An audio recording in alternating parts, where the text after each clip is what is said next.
Hey friend, before we catch up and get into today's video, I wanted to go ahead and give a big thank you to Helix for sponsoring today's video. If you have no idea what Helix is and you've never heard me talk about them before, you are new here for sure. Helix is a mattress company that is delivered straight to your door. You go online, you take their sleep quiz, and it will match you with the mattress that is best suited for your needs. One of my very favorite things about Helix and what drew me into the brand 4 years ago was their mattresses for plus size people, the Helix Plus mattress. Make sure you take that sleep quiz. It's very in-depth and it will make sure that you're getting the mattress that is good for you. It is not a one size fits all, and I love that they have so many different options for all of us out there. I have so much less back pain, shoulder pain, neck pain in general from sleeping on a bed that was tailored and made for my needs specifically. You can also sleep on your Helix for 100 nights, and if you don't love it, you can send it back. So there's that 100-night sleep guarantee. Really try it out before you decide if you love it or not.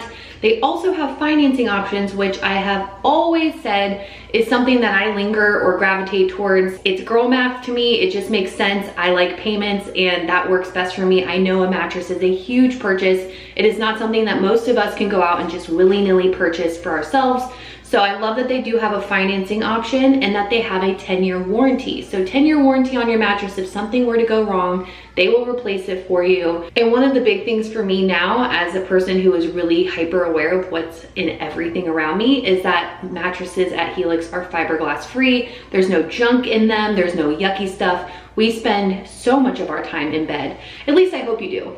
I really do. I hope you are sleeping and getting good rest. It matters. We spend so much time in our bed, we do not need to be breathing in all of that nasty stuff. If you guys want to try Helix for yourself, you can go to helixsleep.com/LaurenBrazee for 20% off of your Helix mattress plus 2 free pillows. I will leave it linked down below for you.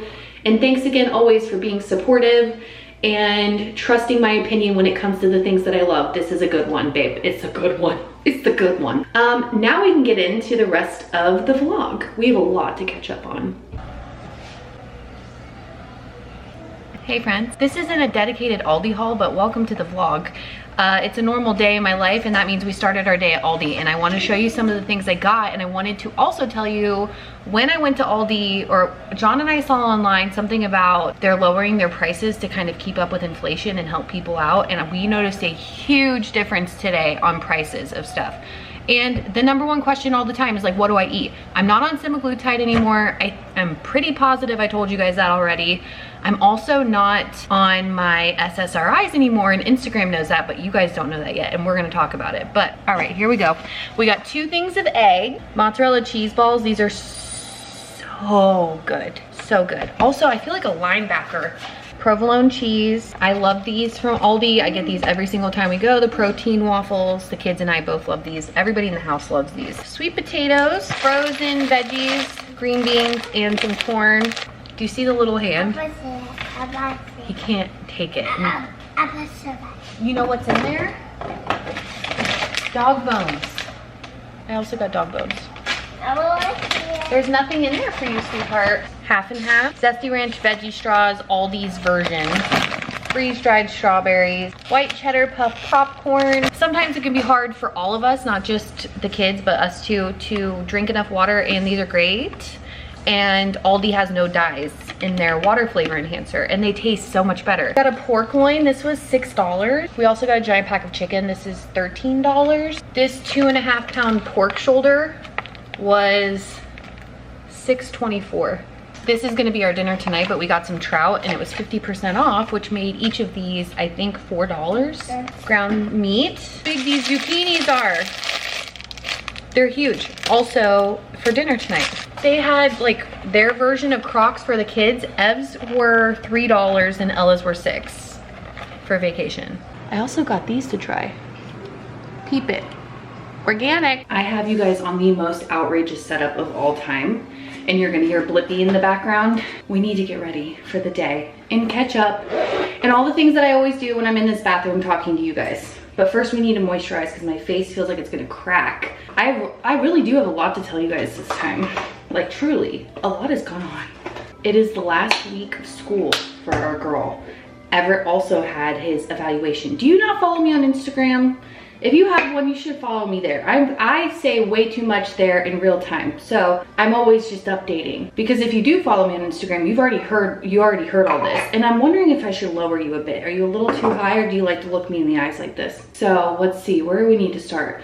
It's the last week of school for Elle. She literally has 4 days left, and then she's out of school. Everett, I've told you guys, he's been home since April. He came home, he's home the whole month of April, the whole month of May, and we finally had his evaluation done at Ella's school, and it went so good. You guys, it went so good. I have been not hesitant of ABA because we love ABA therapy. It changed our life with Ella, it really did. It was amazing for us. But towards the end, it just got a little too much and a little too compliant, you know? Like, I want my child to be able to advocate for themselves and be safe, but like, I'm not trying to suppress her autism. It got a little sketchy at the end, and it was during COVID time, so we were just like, we're gonna pull her out of this.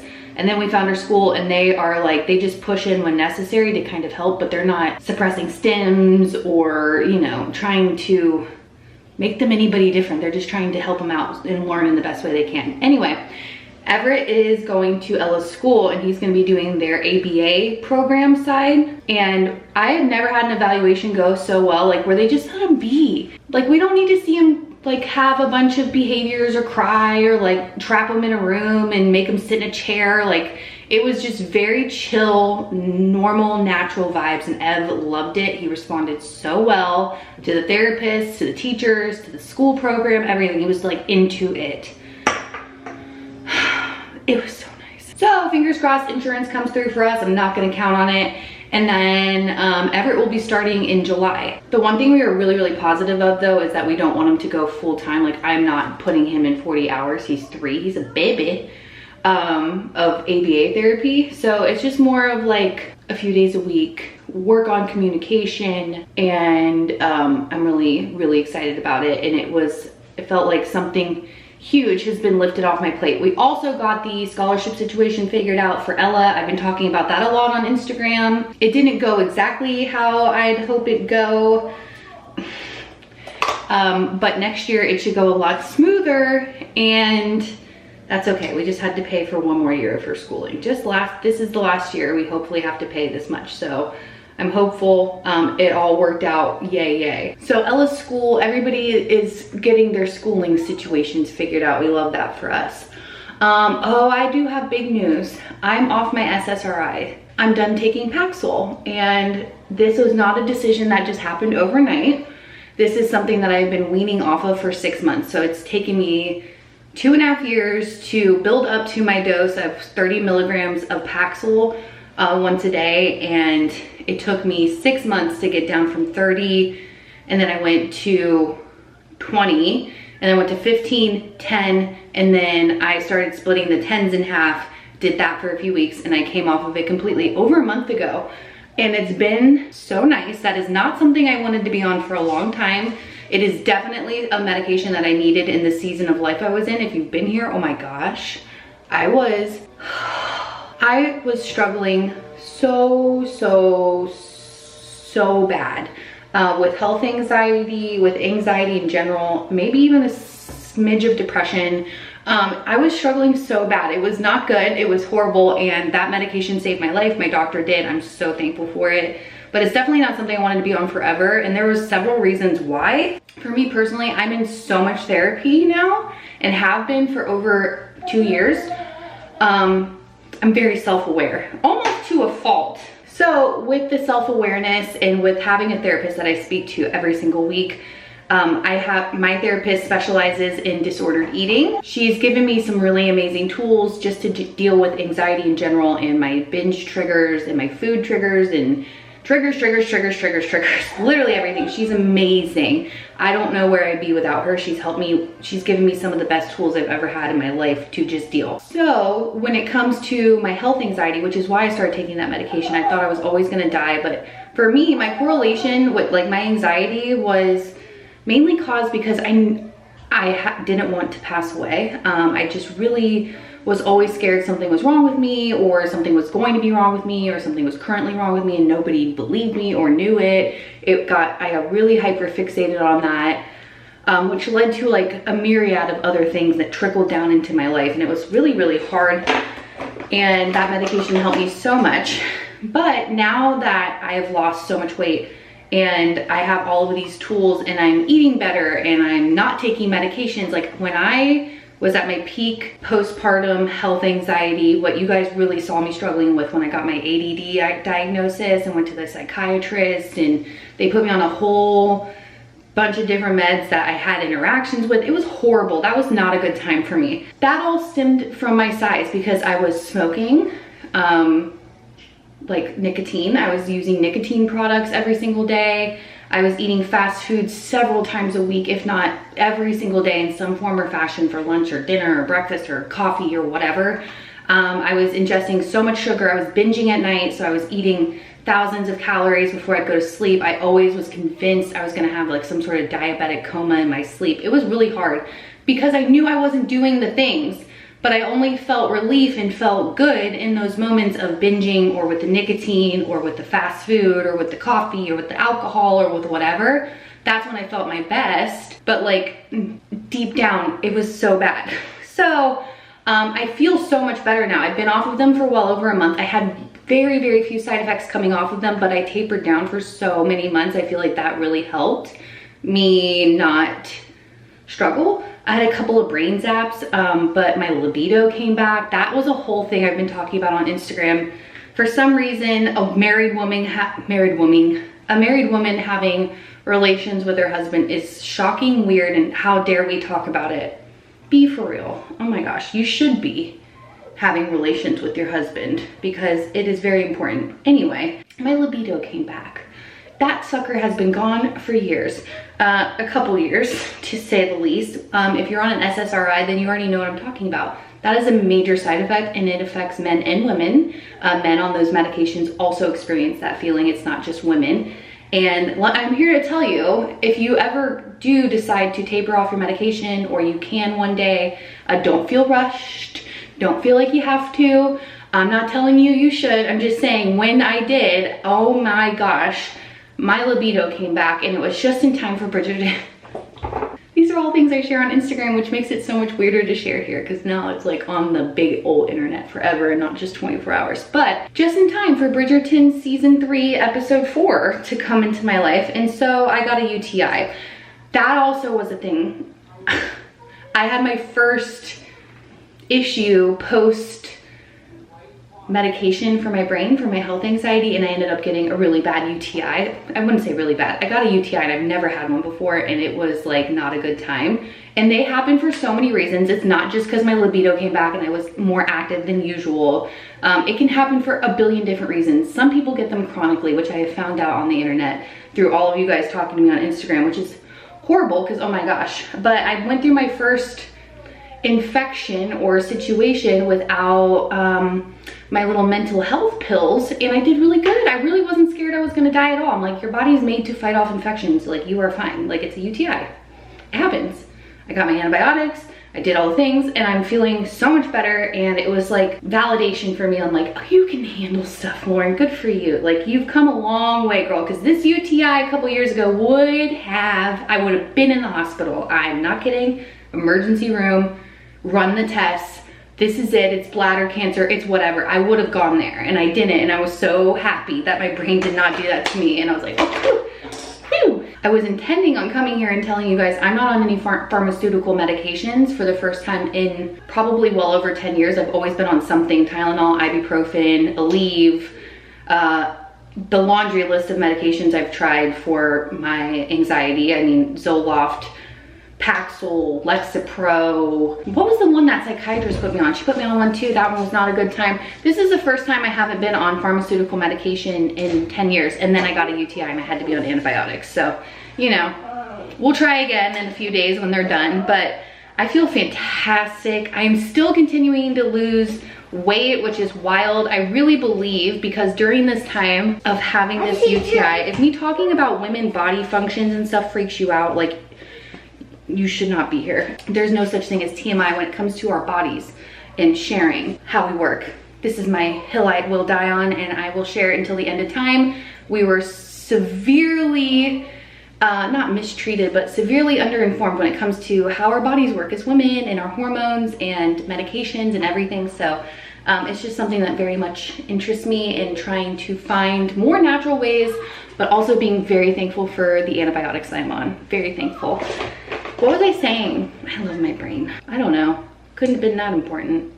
What was I saying? Oh, yes. Since I started getting the UTI feelings, which I've never felt before, that took me a few minutes to figure out what was going on there.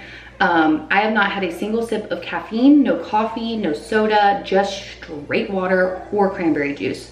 The 100% organic kind is rancid. It tastes terrible, but it's doing what it needs to do. It's working. So, I have had no coffee, no caffeine, no soda, like no little Diet Cokes, no little mini Diet Cokes, no Fresca, no sparkling water, nada. In 5 days, wow, I feel so much better. That first day without caffeine was really, really, really tough. But I didn't want to like have any of those irritants in my bladder as I was trying to flush it all out. So I don't know if I'm gonna keep this going or not, because I love myself a little coffee in the morning, but I was shook that I could even manage that. I am another new low weight. I'm not losing weight as fast as I did on semaglutide, but my body is changing significantly, the shape of it. Things are popping through, my hips, my waist is going in, my belly is lifting. I feel fantastic.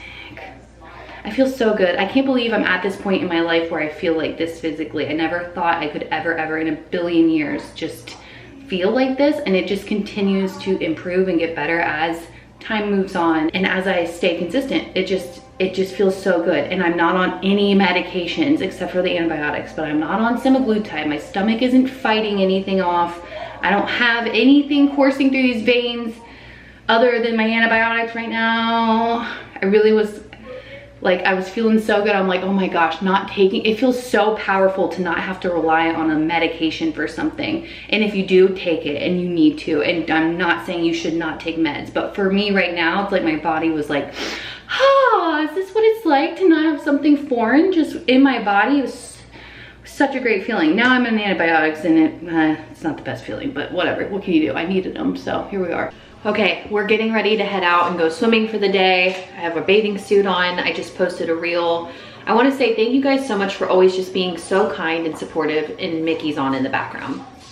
Thank you guys for just being the best. I have been treading water, trying to keep a toddler happy all day long. It's a lot of work. I'm not complaining. I'm just saying it consumes my entire life. My entire life. Ella was an iPad kid and preferred to just kind of play solo. He is like, if he could wear my skin, he would. So we are gonna head out and go swimming.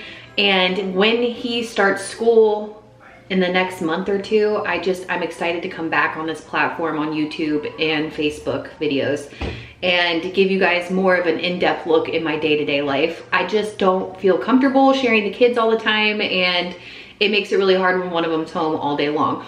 Also, we are going on vacation in 2 weeks, and I cannot wait to show you the house, and you guys can see Mom and Pop and all of us cohabitating under one roof. I'm really looking forward to it, and I can't wait to bring you guys along on that. I hope you're doing well. I hope if you are off for summer break that you are surviving, and I love you all. I'm proud of you, and I'll see you guys really soon. Bye, friends.